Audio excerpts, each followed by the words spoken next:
Kita memberitakan Yesus yang disalib, salib yang diberitakan. Tapi di luar orang kan Yesus nggak disalib. Lah anehnya, yang mengatakan Yesus nggak disalib itu lebih pede ketimbang yang mengatakan setiap minggu kita mengatakan yang disalibkan pada masa pemerintahan Pontius Pilatus.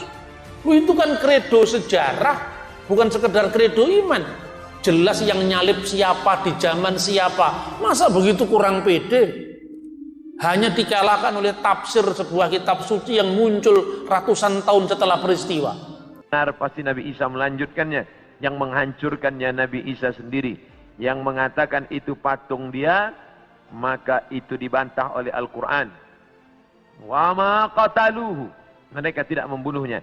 Wa ma salabuhu, mereka tidak menyalibnya. Walakin syubbiha lahum, ada orang lain yang diserupakan dengannya. Bila ada orang berkata, kamu jangan kaji-kaji agama kami, jangan bahas-bahas agama kami, urus sajalah agama kamu. Lakum dinukum waliyadin. Kami tidak mungkin membahas agama kamu kalau Allah tidak menyebutkannya dalam Al-Quran. Jadi sebetulnya dalam konteks evangelisasi yang perlu diluruskan itu adalah minder wardahait kompleks kita ini loh. Ini harus kita hilangkan dulu, jangan minder lagi. Karena apa? Soal penyalipan misalnya. Saya sering membuat ungkapan-ungkapan yang mungkin bagi orang lain itu tidak enak, tapi itu sekedar mengagetkan orang. Saya bilang, Yesus nggak disalib Pak, ya sudah terserah kamu kalau kamu mengakui Yesus nggak disalib. Tapi itu kan kitab sucimu, atau lebih tepat tafsir kitab sucimu. Nah terus kalau menurut Injil, Yesus disalib. Lah kalau saya ngomong menurut Injil itu kan keyakinan saya. Kamu ngomong menurut Quran itu keyakinan kamu, yang nggak selesai. Oh memang keyakinan biadu keyakinan. Sekarang berani nggak kamu tutup kitabmu, saya tutup kitab saya? Lah untuk apa? Ya cari sejarah saja. Wong Yesus itu pernah hidup di fakta sejarah. Dia kan sosok historis. Masa nggak ada catatannya? Ayo sekarang berani nggak? Saya tutup Alkitab saya. Kamu tutup juga kitabmu. Yesus disalib apa? Pasti disalib Yesus itu. Itu catatan sejarah. Makanya ketika saya ngomong begini, saya tidak pernah mau debat teologis. Karena debat teologis nanti kalau keliru ngomong masuk penodaan agama. Iya kan? Karena kita ngurusi kitabnya orang lain lebih baik. Kamu tutup kitabmu, saya juga fair, saya tutup kitab suci saya. Yesus pasti disalib. Mau marah nggak bisa sama saya. Memang faktanya Yosefus bicara penyaliban Yesus. Hanya berjarak 50-an tahun dari peristiwa. Kemudian Cornelius Tacitus bicara penyaliban Yesus. Itu seorang senator Roma dan ahli hukum Roma. Yesus disalib. Nah yang seperti ini sudah. Jadi ada banyak hal yang menurut saya dalam agenda evangelisasi itu paradigma kita harus kita ubah. Yang pertama, kita jangan minder. Karena orang yang suka mengejek kita lebih tidak pasti. Saya sampaikan, yang disalibkan pada masa pemerintahan Pontius Pilatus itu bukan dunia antah berantah, datanya ada, iya kan? Nah, hal-hal yang lain, soal Tritunggal, soal keilahian Kristus, itu rata-rata orang memahami karena Tuhan disamakan dengan fisik matematika.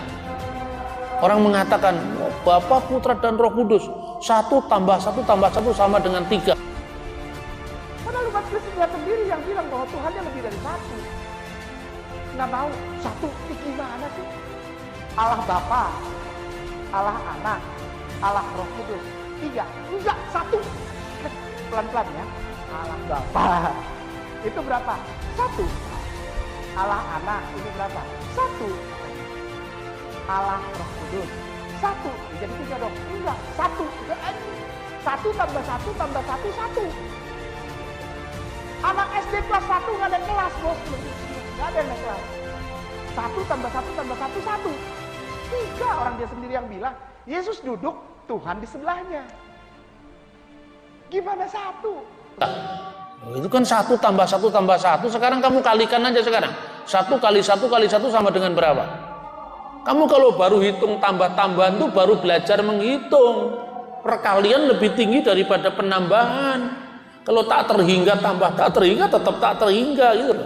Ada banyak hal logika yang dimainkan dalam konteks mengejek iman Kristen. Dan ketika saya menyampaikan pembelaan terhadap iman kita, tidak ada penodaan agama di situ. Itu hak kita yang disalahpahami kita apabila iman kita. Itu loh saudara-saudara. Jadi menurut saya, kalau penginjilan itu bisa dilakukan dengan cara taat hukum, aman, ramah budaya, kenapa kita harus nyerang-nyerang agama orang? Ketika agama kita disalahpahami, saya malah senang karena waktu saya untuk menyampaikan kebenaran.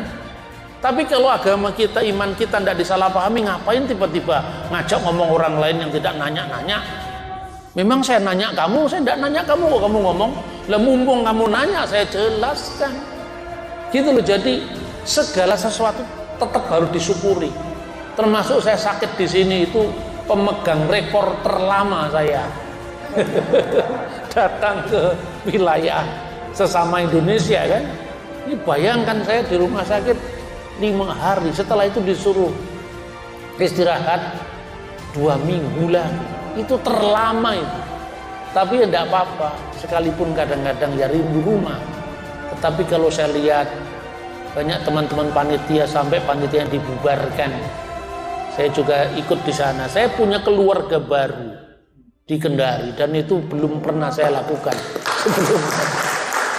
Karena itu saya mengucapkan terima kasih karena atensi dan semuanya yang sudah diberikan pada saya dan istri. Saya nanti pasti akan kembali ke sini lagi. Terima kasih.